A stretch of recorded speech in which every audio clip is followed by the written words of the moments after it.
everyone, I'm Captain Logan, and today I'm going to tell you how I felt about The Last Blockbuster. Not the actual store, but the documentary about the actual final Last Blockbuster video in existence. This was released in 2020, last year, I believe, but just came on Netflix recently, and I saw that and decided to go ahead and watch it and give it a little review.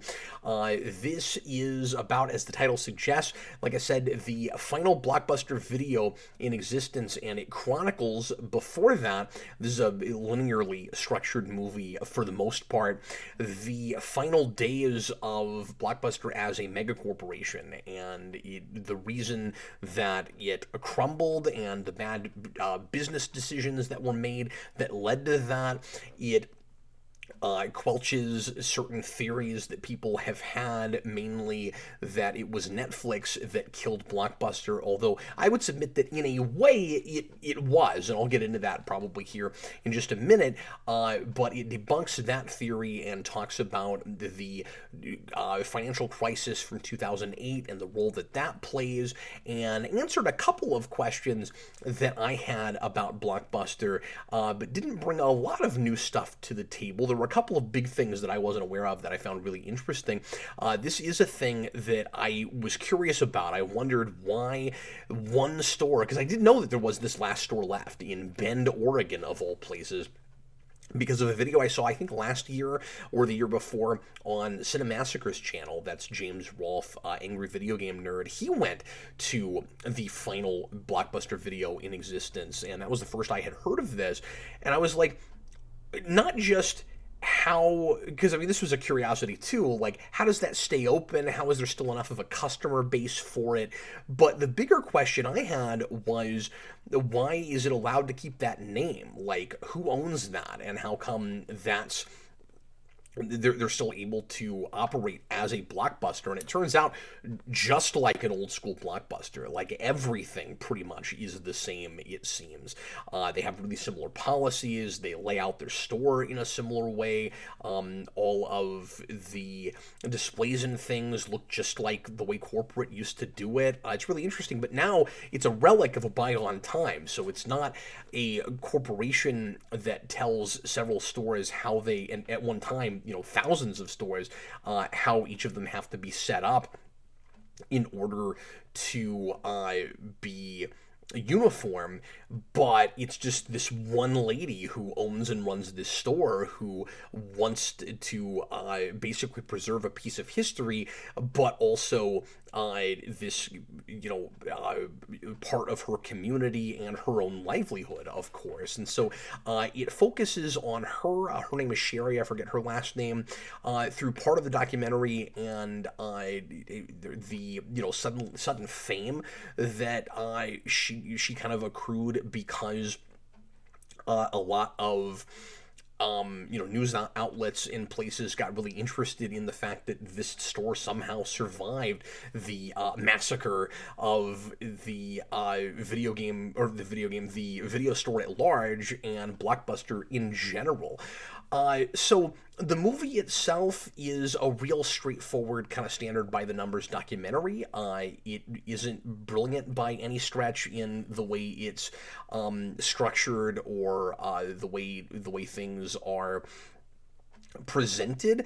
It's just a real, standard regular documentary, and that's fine. I like that it's not trying to be more profound or impressive than it is. It reminds me a little bit of the documentary about the Atari landfill with all the Pac-Man games in it, except that movie was way too long for its subject matter, and this I do think is padded out. I think and it's only about an hour and a half, and I think it's only got about 50 minutes or so of material, but I was never bored watching it. I just felt like there were a lot of bits that could have been cut, and it wouldn't lose the meat of the piece. But I wasn't looking at my watch or anything. I just found myself in several places going, oh, there's really only enough here for like an episode of a TV show about this sort of thing. Like if you had a like Nostalgiaville TV show where you went back to,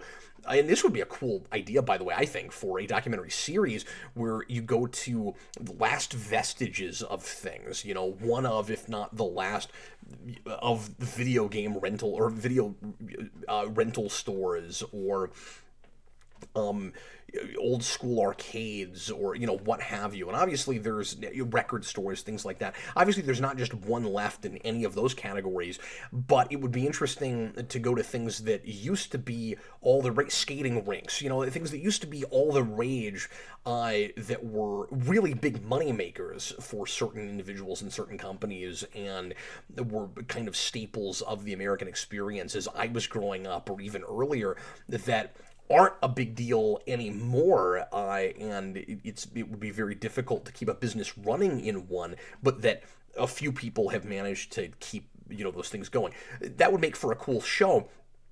This watches to me like an episode of Toys That Made Us or Movies That Made Us, and it's presented in a really similar way. It has a narrator that kind of fills in the blanks for things that we just don't have interview material for.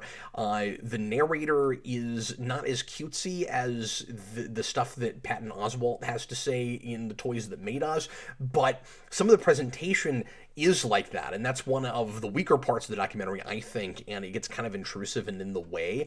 It's few and far between, but when it happens, it's irritating. So you have a narrator, and then you have a like stationary TV, or like just a still image of a TV that will put clips of things on, sometimes to inform what's being talked about, and things that you really need and want in the documentary, like old commercials for Blockbuster and things like that. Jamie Kennedy, of all people, is interviewed in this, and he used to be one of the spokespeople for Blockbuster. At first I was like, why is he here?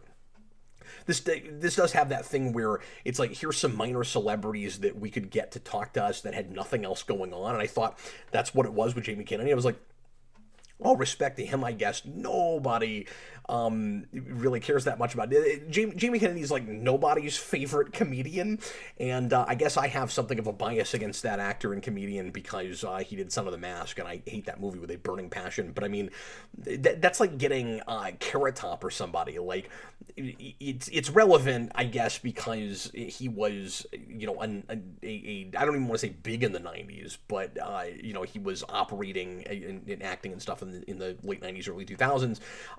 But at first I was like, really? Of anybody you could get, you got Jamie Kennedy? Oh, he was actually involved with Blockbuster, and that's where he got to start. Okay, that's cool, no problem. It makes sense that he's there. But anyway, they show the commercial that he was in, and some other things, but then occasionally, just to be kind of upbeat and cute, somebody will make a reference to something, and they'll feel the need to show a clip from it, just because they mentioned it, and that got in the way some. Like, there's a place where somebody mentions The Grinch, and they show a quick clip from the Jim Carrey Grinch movie, and I'm like, really, you gotta do that just because somebody said The Grinch? Like, everybody knows what you're talking about. It was not necessary to cut to that.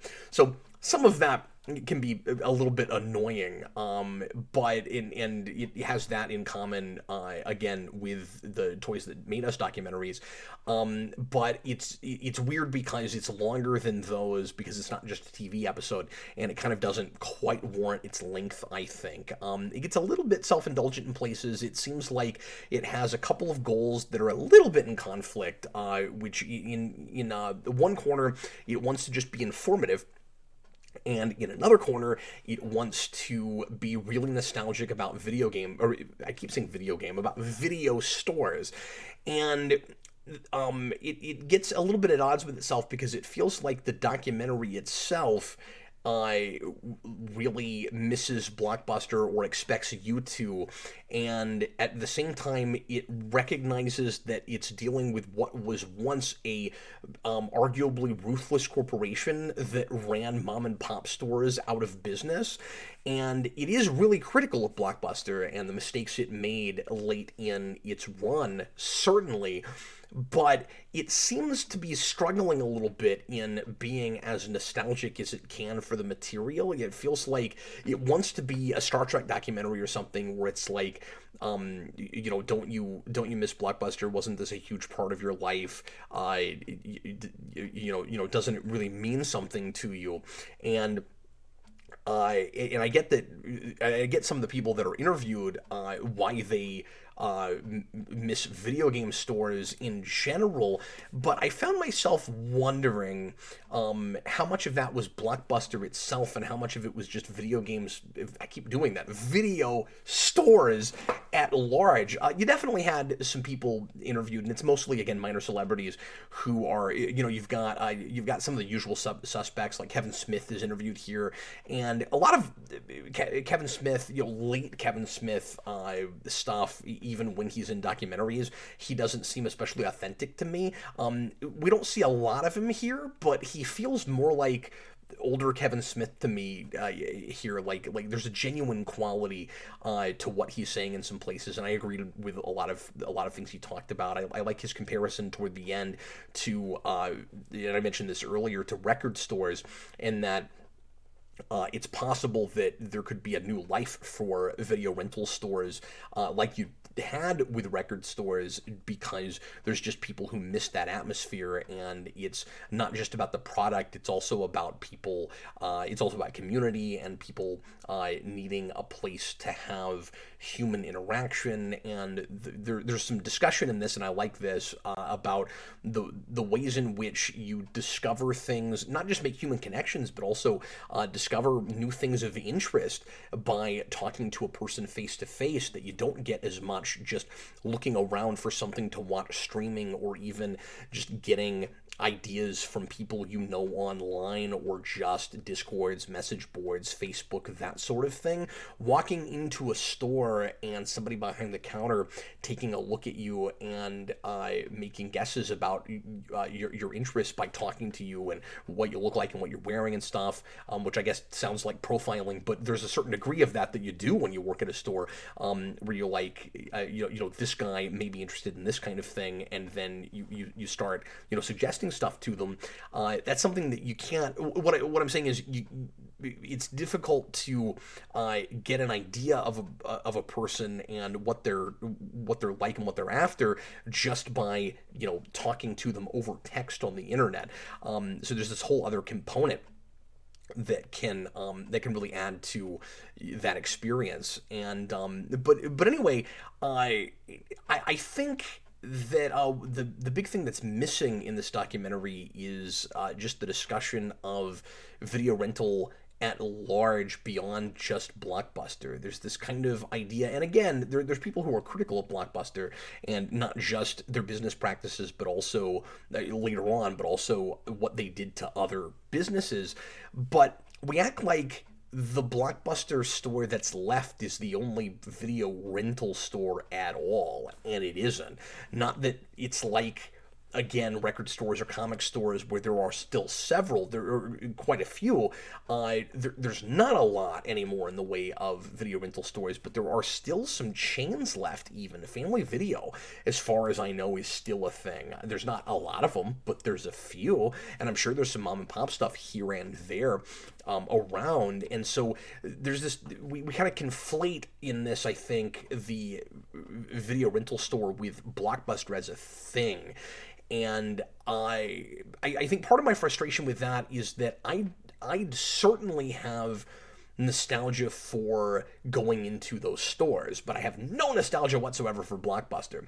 And when it went out, I kind of had a good riddance attitude, a little bit, to be honest with you. I mean, I realized that it was signaling the end of an era, just because if Blockbuster can't make it, that's it for video rental as a broad thing.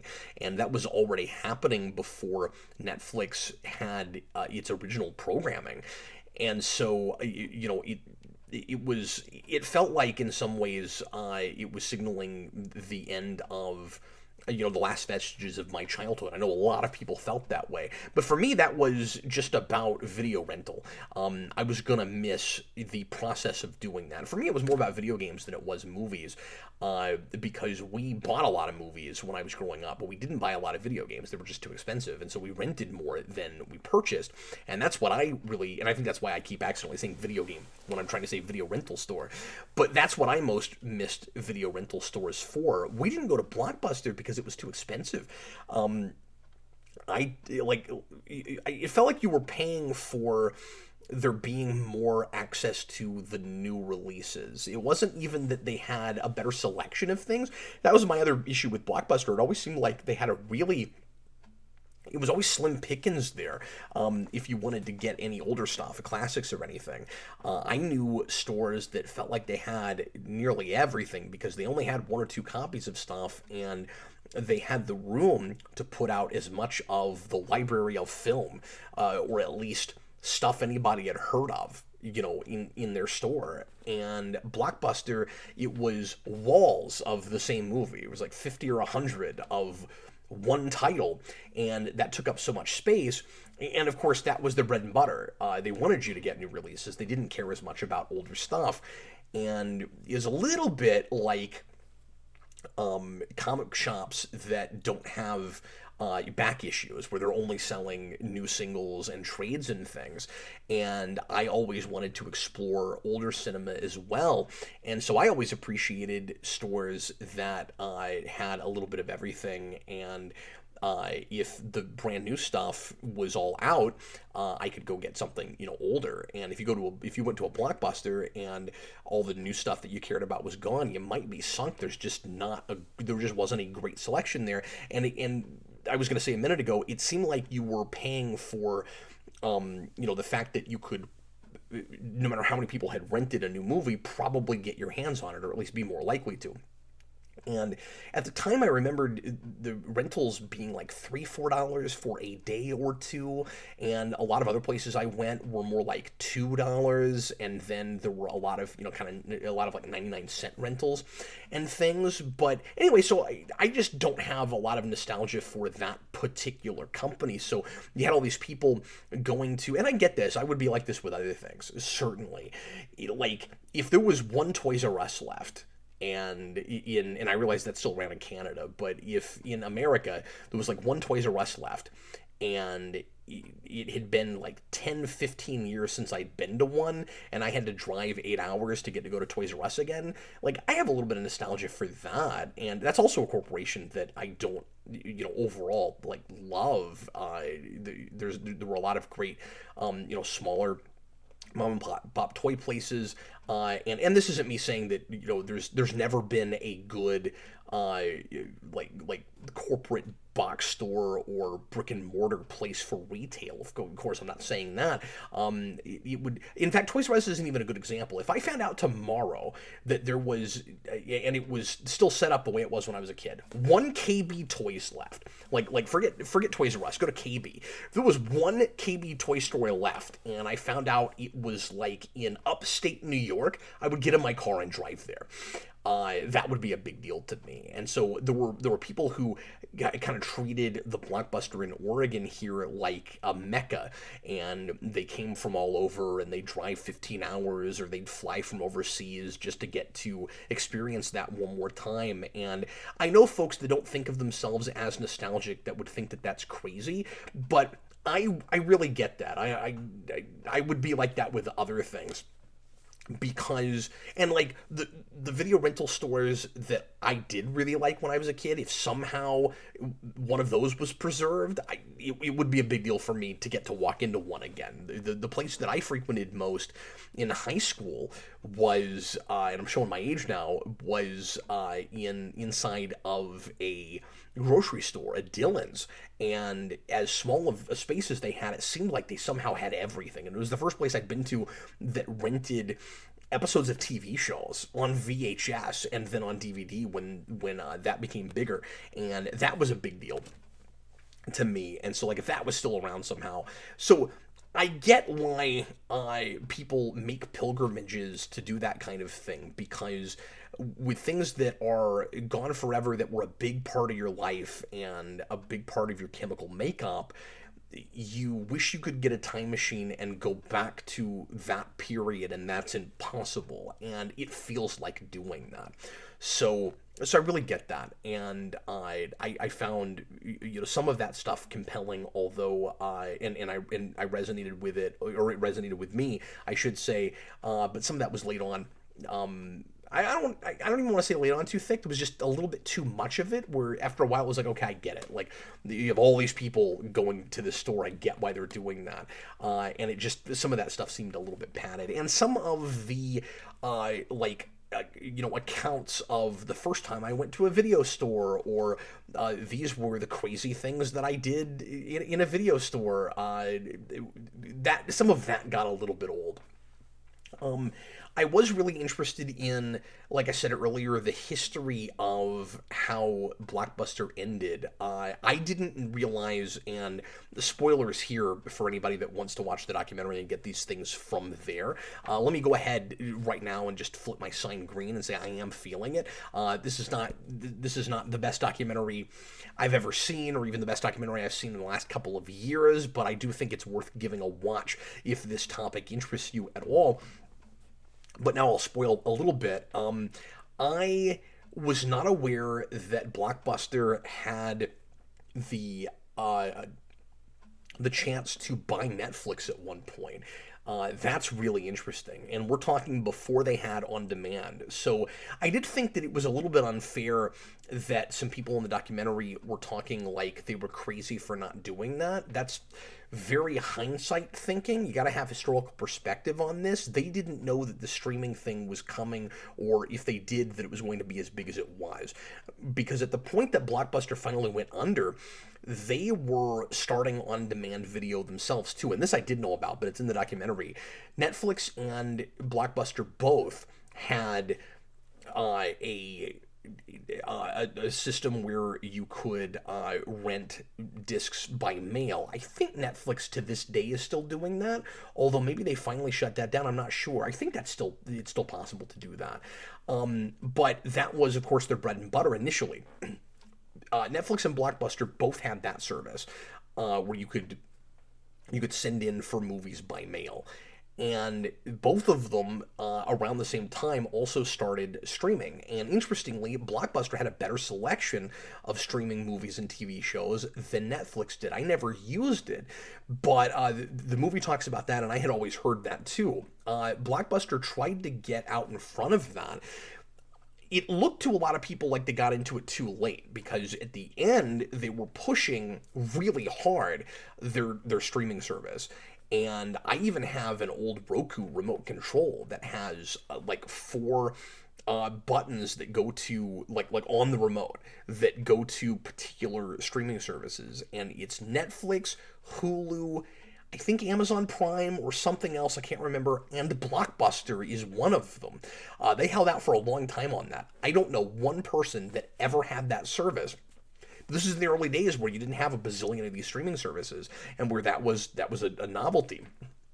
And they might have been able to compete with Netflix and even beat them out on it, not just if they had bought Netflix. Again, that's a hindsight thing. I can see that if I'm trying to make that decision going either way, because at the time, they don't look like they can compete with you. You already have a bigger mail service than they have, and your streaming thing is looking better once that starts.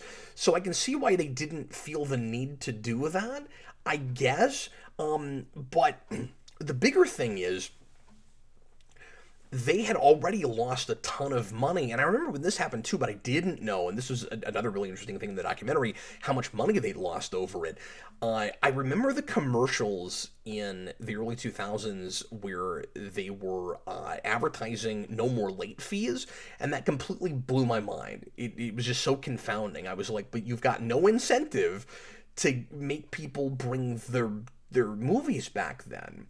So how do you get your stuff back? And the answer is they didn't. And a lot of people renting from them would get really angry because they couldn't get movies that should have been in the store because somebody kept them too long.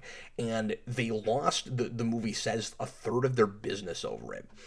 I didn't know that had killed him that hard. I didn't think that thing lasted very long. Or maybe they continued doing it, but I don't think they did. I think they shut that down at some point. But I thought that whole initiative was just confounding. By the way, I should mention, I have been, of course, I've been to Blockbuster, a handful of times in my life. I always went to different stores, like I said, but I only recall renting from them one time, and it was in the early 2000s.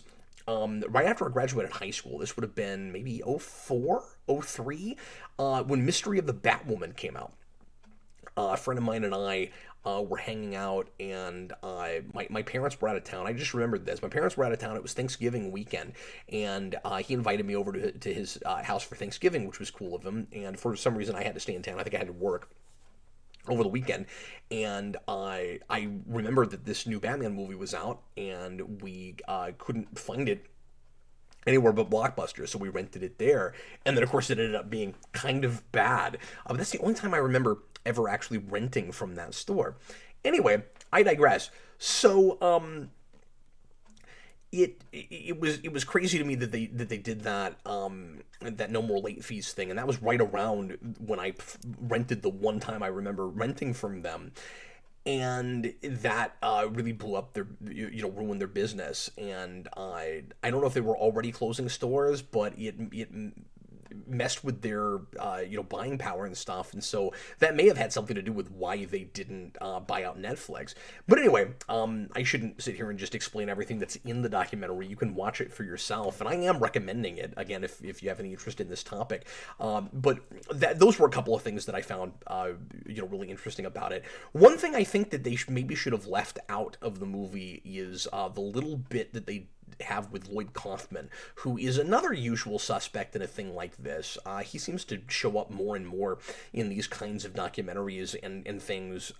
He is the founder of Trauma Entertainment, the kind of B horror company that made things like The Toxic Avenger, and he really hates Blockbuster because the franchise stores didn't carry his stuff. So somebody that had, or I say the franchise stores, pardon me, the corporate stores didn't. People with franchises actually could carry his stuff, but a lot of the stores didn't have it, and he didn't like, and he complains about this in a lot of things that I've seen with him, that he wasn't treated as legitimate cinema, and that he was treated more like he was making, like trash and almost as if he were making snuff films or something. And I get his frustration. I mean, he absolutely was making trash, but his philosophy seems to have always been there's room for everything, and we're making what we want to make, and we shouldn't be considered illegitimate just because we're making kind of mindless schlock. And I get his frustration to a degree.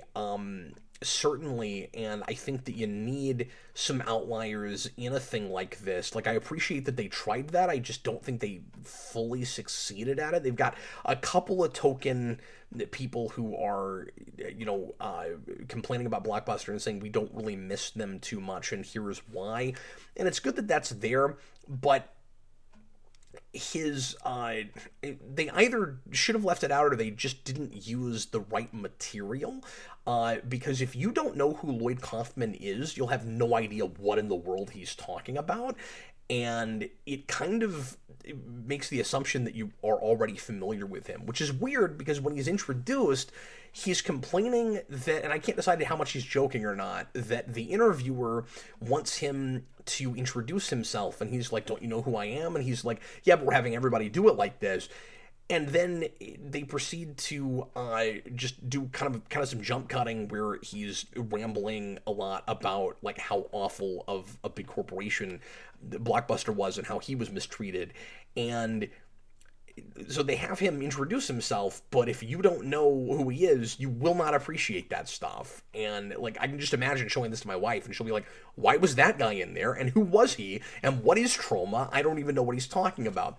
So that should have been handled differently in some way, I think. But anyway, it's like I said, it is too long, but it's not boring.